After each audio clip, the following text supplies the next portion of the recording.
Harmony Road, what the churches will not tell you about marriage.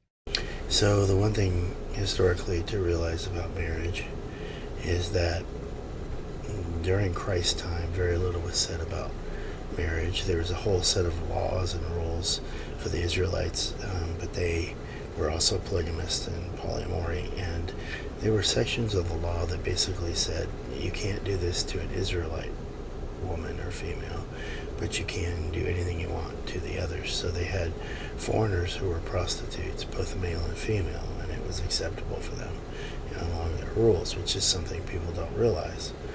So the next step is during medieval times, the church decided to take more control, almost governmental control, over the people, and they did that through sexuality and marriage and sanctifying marriage. They call it making marriage holy.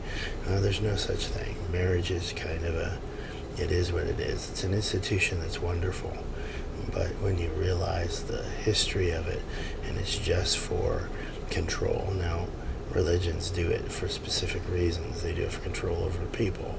Once you control their bedroom, you control their wallet. If you control their guilt, you control their actions and their money.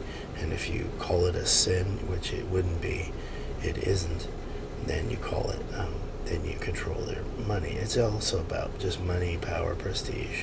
They just want to be wearing the funny hats and the strange little outfits and call themselves important because they want to have control over you, to have the money. Now it's losing control. Churches are losing control in huge quantities, and their reaction to that has become supportive of dictators and fascists, and to support the richest people in the world, and that's their reaction to that.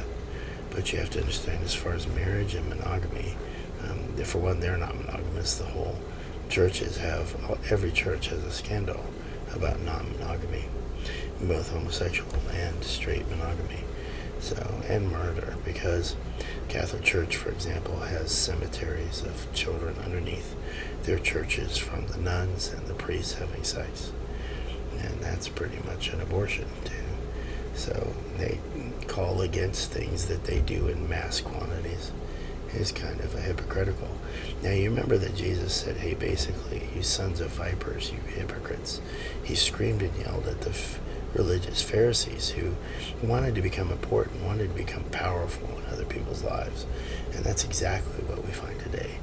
Scribes and Pharisees are hypocrites, and they're pompous, and they don't really care about the people, and they're losing people by the millions for that pomp and that circumstance and that wealth and that control over others. There was a man who, his wife was another religion, and the priest got called in, and he says, what the are you doing here? You have no right in my home. I'm not going to talk to you about anything because you have no control over me. Well, that actually is stable in the Bible, the idea of a man over his own home, or a family over their own home. And that privacy is really kind of a staple in the Hebrew spiritual scriptures, in the Bible itself. So, just a thought. Thank you.